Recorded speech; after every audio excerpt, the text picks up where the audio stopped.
Back with our all-star panel here in the golf capital of the world, Myrtle Beach, South Carolina. And Bill Golden, I want to start with you.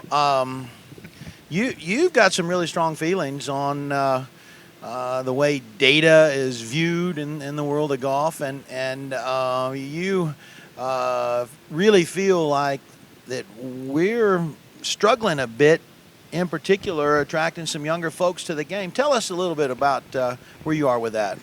Yeah, and I have firm opinions because I'm passionate about it. Like, I have everything in my life because of the game of golf, and I want to continue to see it succeed and prosper.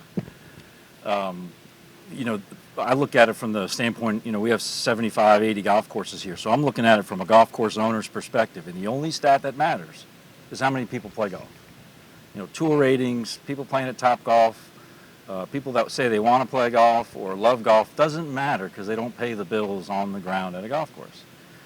When there's fewer golfers in the pipeline, equipment companies, ball companies, they can consolidate, right? We've seen it. The retail shops have consolidated. It's hard to get golf courses to consolidate. So the infrastructure of golf is built on a higher number of golfers than we have now, and certainly a higher numbers that we're going to have 5 or 10 years from now if we don't stimulate additional growth in the game of golf. And that's where I want to turn to the rest of the panel here. Stimulate additional growth. What does that mean to you, Michael? How do we do that? I mean, one piece of advice for someone who's coming out to a driving range or a golf course for the first time, what would that piece of advice be from you? I would say don't listen to anybody stand next to you. That's what I would tell you, because that's not going to go in a good direction. No, I think there's a lot of different ways to stimulate the game of golf, and I think one of it is just having conversation about it. But what I always try to tell people is, when you go out to do some errands, whatever, just bring a golf club. We all have extra golf clubs lying around. Go to your dry cleaner and just give them a golf club and go, hey, if you're interested in the game, come on, go. Meet me over here. We'll go out to Sterling Farms, and I'm going to be out there, whatever. I'll watch hits and balls. There's a lot of different ways that we can get people interested in the game of golf, and I agree. I don't think it's ever a bad idea to promote the interest of the game of golf. I think it's a healthy thing, and there are a lot of reasons why the game is an important part, certainly, of our lives. But I think there's a lot of reasons why the game of golf is good for you. Paige, your piece of advice for a younger person, young adult, headed out to a golf facility for the first time. I think don't be intimidated to ask questions. I think that it can be very scary, especially for being a young woman, because it is a very male-dominated industry. So don't be scared to go ask questions, but ask your friends on places to go for your first time.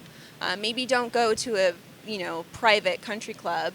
Maybe go to just a beat-up range, and people usually are pretty nice there and laid back, and they're there to help you. So ask your friends who do play, maybe have them take you out, and ask for good places to go that are more welcoming and more friendly. I think Paige makes some amazing points right there, Hank, because I know when I go to a golf course sometimes for the first time, it is a little intimidating. There's the bag drop. Who do you talk to? All these clubs have different procedures. It is a little bit intimidating. What are some of the things that maybe you would recommend to an operator that would make first-time golfers more comfortable? Boy, I mean, those are good points, Charlie, because, I mean, it is intimidating when you go to try and play the game. But the thing that's most intimidating is trying to hit the golf ball. So it just gets me back to instruction. I mean, if you're going to start off and you're going to try golf for the first time, you have to get a good lesson. And there's this perception that, like, if you go sign up for a lesson, like, every lesson's the same. And that's just not necessarily the case. It's just not the case. So the better the instruction you get, the better chance you have of enjoying the game, having an enjoyable experience the first time you play, and you're gonna continue on. I mean, all that stuff. Feeling uncomfortable and not knowing where to go and everything else. But if you're just out there hitting grounders, none of that other stuff matters. It's a little like if you were going to ski for the first time, you wouldn't go to the top of a mountain without getting a lesson. Right. In school, it's intimidating. That's the thing that. Anytime you do anything for the first time, it's intimidating. Yeah. And I think it's just a battle that everything has, honestly. I agree with Paige. You got to go to a place where you think you're going to feel comfortable, whatever that may be. But you also have to be prepared for this is a new experience. Yeah. And the problem is that, you're a little bit older, whatever. It's not like school. You don't have to go. It's a choice. Yeah, and there really is a balance to it. In talking, Geoff, about making the game easier for beginners, but Right. making sure it's still challenging for professionals. That's a big issue in our game right now. Yeah, we don't want to go down that rabbit hole. But That's it a really big, is. It's a tough balance. It is. Yeah, it is a mess. I actually don't agree that a good lesson the first time out is vital. I actually know some people who surprised me that they were interested in golf, and either they've gone with me to the range or they've gone to a range with somebody or gone out and watched as a spectator. And I think to get into the game, it's actually better to kind of do it that way and then realize, oh, yeah, I do need a lesson. I'm not going to figure this out on my own. But get over that first time intimidation element with a friend, with somebody dragging you along. I mean, that's how I learned the game was going with my dad and granddad driving. You know, I was intrigued by the cart. Yeah, well, but you'd be still. You know how many ladies go out there and hit that ball and But I'm immediately saying- go, I'm never going to be able to do this? Yeah, but I still think that first time they go, if it's comfortable with a friend and they laugh about it, and they know, by the way, it is the most humiliating game in the world, even for the best is. players in the world And it sometimes. hurts, by the and we way. have you to go remind out there that. and you get blisters, whatever, if you don't hold the Right, club yeah, properly. but just and then kind you of go get play over basketball. that first couple of times, and then you'll say, oh, I actually got to get a little more serious about this. I have a question though. Do you think a bad lesson is better than no lessons?